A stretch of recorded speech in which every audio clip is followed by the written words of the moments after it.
Quick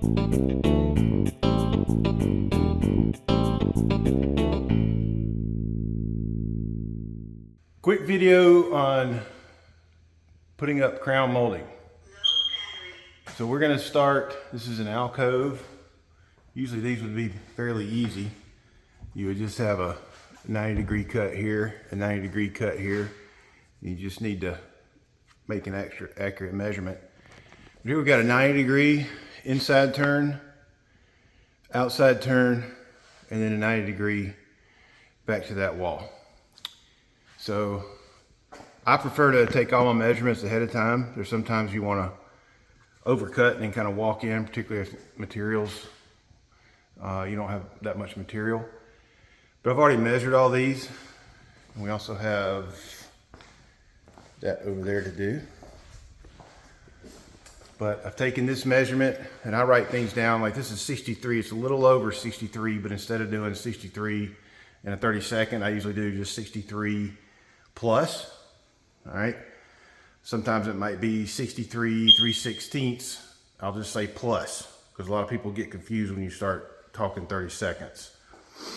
So there's 63, and if it's a weird fraction like 3/16, just do 3/16 plus or 3/16 minus, or that would be the same thing as 1/8 plus. All right, so let's walk out with the saw and show you how we'll measure this. We'll lay this out.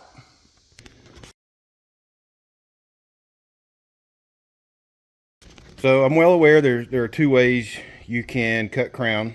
Some people prefer to do the double bevel. That's a lot of moving around with the saw. I've got this thing dialed in at 90, so I'm going to leave it that way. And this setup is simpler for me. So this, on this plane, this blade will never move beyond 90 degrees. Now we'll turn it on this plane to 45, 45. We also have a 22.5 cut to do on the refrigerator wall. All right, first thing, you want to set your crown up. You might want to put some tape on your saw bed and your fence, but you want to check and make sure that is flush back there, top and bottom. And you take a pencil and you'll create a line here and on the bottom. And I like to go ahead and turn the bed at 45 and make more lines in case you end up with some short pieces. So if you can see there, I have lines going that way, and that's in case I want a 45 cut and turn my table that way. And here I've got another one in case I turn the table this way. All right. So I have a line. The nice thing about this particular crown, it has a really wide, this has a really wide bevel on it, top and bottom. Sometimes you'll get these and they'll barely be half an inch. So it's really hard to kind of get that feel if you're planting it up against the back fence in the bottom. So that's why I like to put the lines on there, because if I get a piece it's a little bit more difficult to tell. I can look at that line, put it there, check up top, and I'm good for my cut. Now crown. Typically the more detail cut you have, or detail profile, smaller profile, is going to go towards the bottom. So this is going to be the bottom. Okay. And when I'm making my measurements, so this is going to be that piece we just looked at. Okay, that section we just looked at is that one right there. See, it says 63 plus, and I'll label it, I'll give them a letter. So I've got a flush cut here, 90 degrees, and I'm going to measure from there to here with 63 plus. All right, magic. So my measuring tape is out. You can see I've got 63 and plus, okay? And I put a little tick mark there. Now the other angle that you see,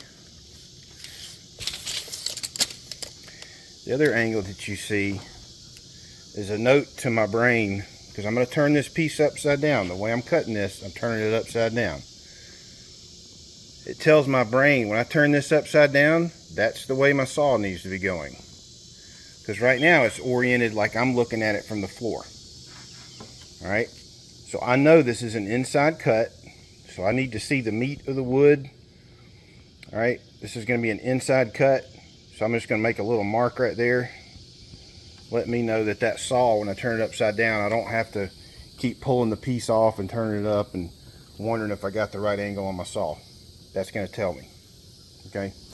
A quick word about tape measures. I know some folks, especially woodworkers, do not like using tape measures to make measurements. But let's be honest, you're not. It's hard to find a more convenient way to measure things for crown, and it works out pretty good. But just get a good tape measure. The only time you ever really get in trouble is with your foot. Sometimes these things get bent, so you need to check it with some other instruments that are truer or more accurate, and you can adjust these. You can bend them if you need to, you can tune them in, and they work just fine. Okay, the other thing is they'll push, so that sometimes these rivets, the rivet holes get worn out. But just buy a good quality tape measure. Watch out for the ones from Harbor Freight. I've had situations where the 25 inches wasn't really 25 inches. All right, so let's make a cut. I'm gonna set this up and then I'll turn the video back on. All right, I'm gonna attempt to do this with one hand. So again, I've got it like it is gonna be positioned on the cabinets. This is the bottom and it's on the bottom. Now the way I have this saw set up to avoid having to do double bevel cuts, some people, you can cut crown like this, but you can tell you're gonna have to bevel your blade this way and turn it that way. This is easier for me, so I'm a simple man. I'm gonna flip it upside down. Sit it down here. Now, if I look at my mark, see that mark? That tells me that I need to take my blade, I need to turn it this way, 45, okay? All right, so now you can see I have my mark. There's my saw blade, so it's heading the right direction. And I'm gonna go ahead and make this cut, and we'll go walk inside and see how good of a cut I made. All right, so I made my cut. It looks pretty good. And I want to say a little word or two about when you're operating your saw. Of course, it's important to have a good sharp blade when you're doing crown molding. But when you come down and make your cut, I'll leave the blade, or either pull your piece away from the blade. Don't come back up, because these kerfs, these chippers on your blade, as you come back up, and if your piece is still in contact, sometimes you get a little bit of tear out right here. You don't want that. You want a good clean cut all the way through. Okay. So I'm going to turn this back up the way it's going to be in real life, which is this way. And just to double check, I should have a flush in there. So I do. And I got an inside turn there. Let's see how we did. Another little side tip: if you're putting up cabinets, some people, they don't put the doors up, and that's fine. But what I like to do is go ahead and put the doors on, and I'll adjust the doors all the way up, okay, at least on each end of my run. So I'll adjust this door all the way up, this door all the way up. That's going to be what my crown sits on, and once I get my crown attached, I'll lower this door back down. All right, and that'll allow the door to clear. Now, if you don't have doors on here, if you have enough relief in here, which we don't on these, you can clamp. You could clamp something here, a piece that'll give you like a ledge or something to set your crown on, or you can just make marks. Nothing wrong with coming back and making marks, but I like to be able to rest that crown on top of these and then lower them back down. All right, not bad. Good snug fit. You can see I've got it resting there and resting over there. I'm gonna look underneath and make sure that that's not, you want to have it flush to your face frame. Okay, and when you nail this up, start here, but stop short about 16 inches, 12 to 16 inches from your corner. You want to be able to manipulate that a little bit as you do your piece, as you add your piece coming out to the face frame of this other cabinet. Okay, so don't nail all the way up to here. Stay here, and so you can have those ends to move around and get them nice and tight. Now, a little tip, side tip, when you're doing crown molding, particularly on the outside corners, when you're doing darker colored cabinetry, for example, the island's gray, we don't have any dark crown.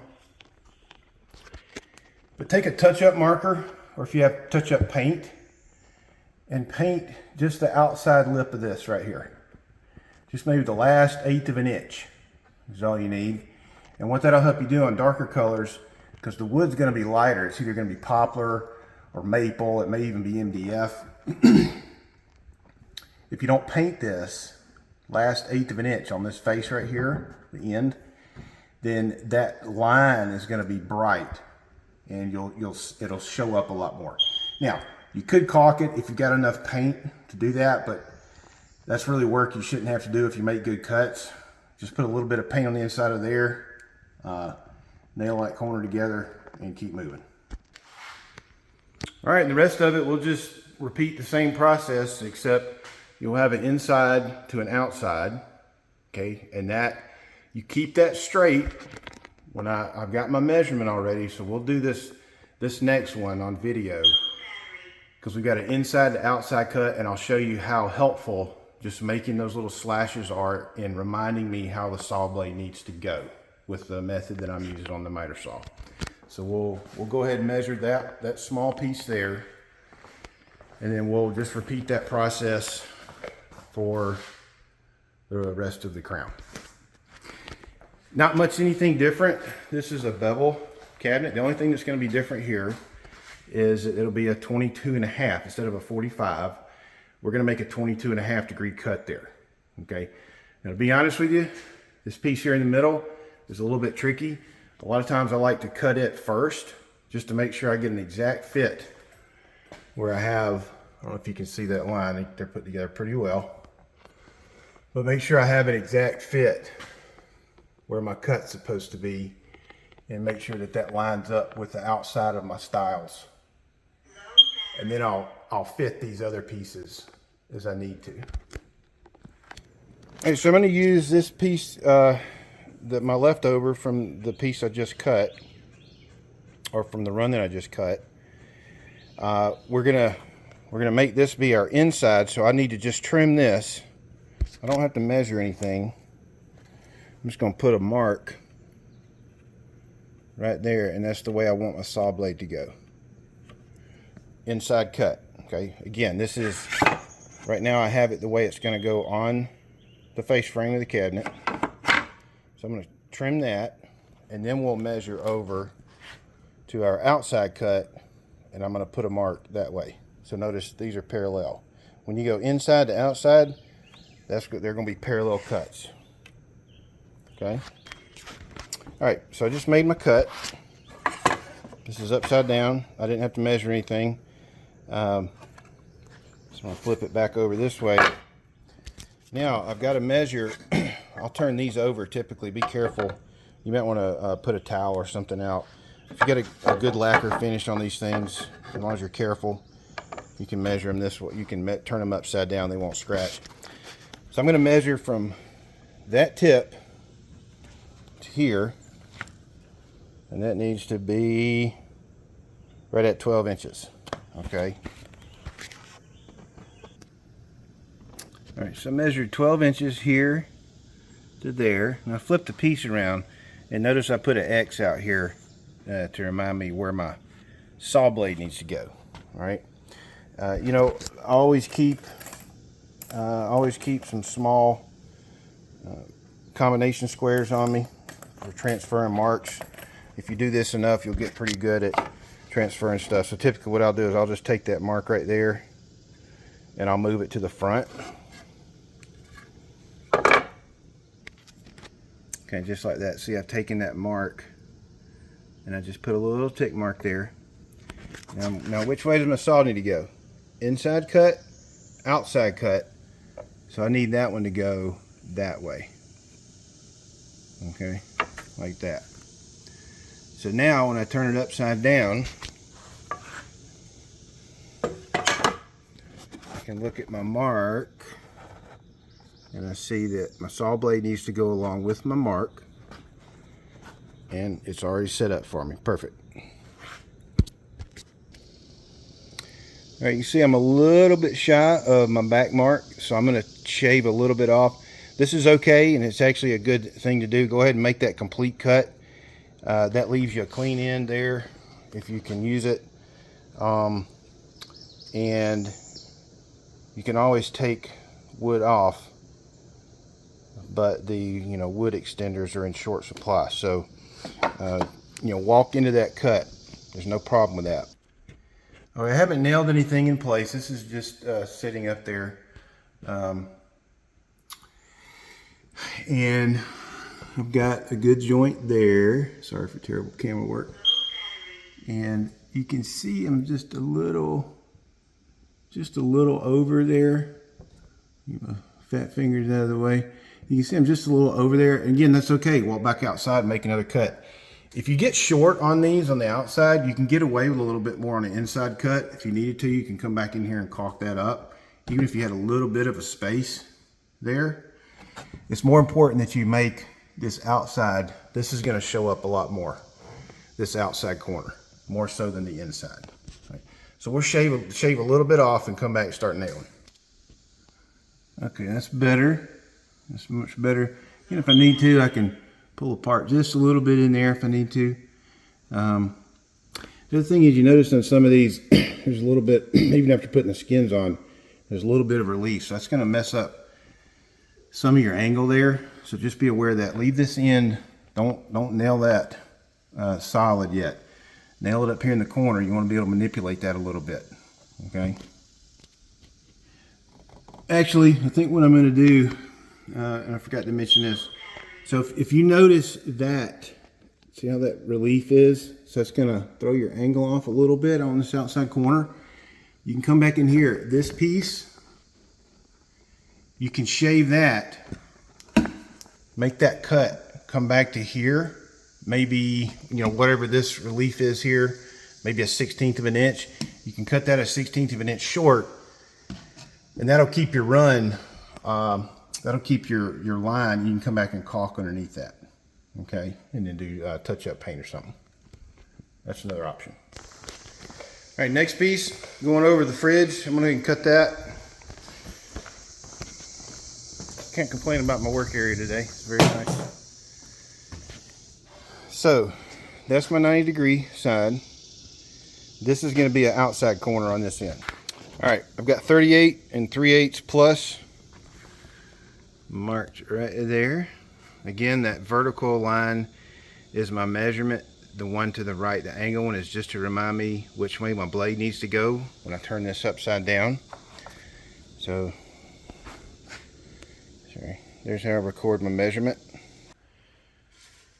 So I've actually changed strategy. I'm actually going to come from this end over here because of that issue I have with this relief. I want to make sure I get this outside corner lined up perfectly 90, and if I need to shave this piece down like a 1/16 of an inch in that corner to make sure the short piece going back that way has a consistent spacing off of this skin, then I can do that. I can always come back and caulk underneath that if I need to. Another thing you can do on these outside turns like this, if you start on that wall, you can actually cut this piece long, put a little bit long, set it up there like this, and you make your little tick mark back there. If you're not real confident in making measurements with a measuring tape, you can do that in some sections. Make your little tick mark in the back, and then transfer it to the front. So I'm gonna get this other piece up here and show you where we're at. Okay, hopefully I can show you this. My hand's cramping. I've got a nice even, we're starting out just for holding it together, a nice even run. I like to put the corners together first and then kind of staple up the rest of it. Notice I've got my crown resting on top of my doors. So I'm gonna I'm gonna nail the corner together and then work on that second. I'm going to tack this up first. All right, so I've got it tacked up.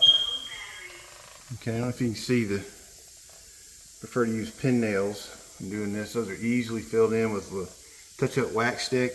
Notice I can open that door and it still sits on there, so I can get my nail gun in there to put that nail in. And I'll show you how to touch up these corners where they look perfect.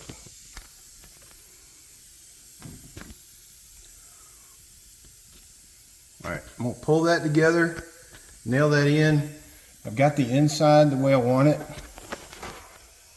Just how it came on the back side and angled in some pieces on the back. You can't help but do it on the front side. That looks pretty crappy right now, but I'll show you how to fix that up. Alright, now we finished this alcove. Now, usually wouldn't take this long. Of course, I've been trying to do a video and taking a little more time doing that. But got your outside corner. I need to clean that up a little bit. Okay, nothing that's in sandpaper. You can sandpaper some 220 grit and get that outside turn real smooth. Sorry, I was rudely interrupted by the air compressor. So I'll do another video on how to touch these things up and make those corners look nice and clean. But for now, it's good. And we'll see you back when it comes to cleanup.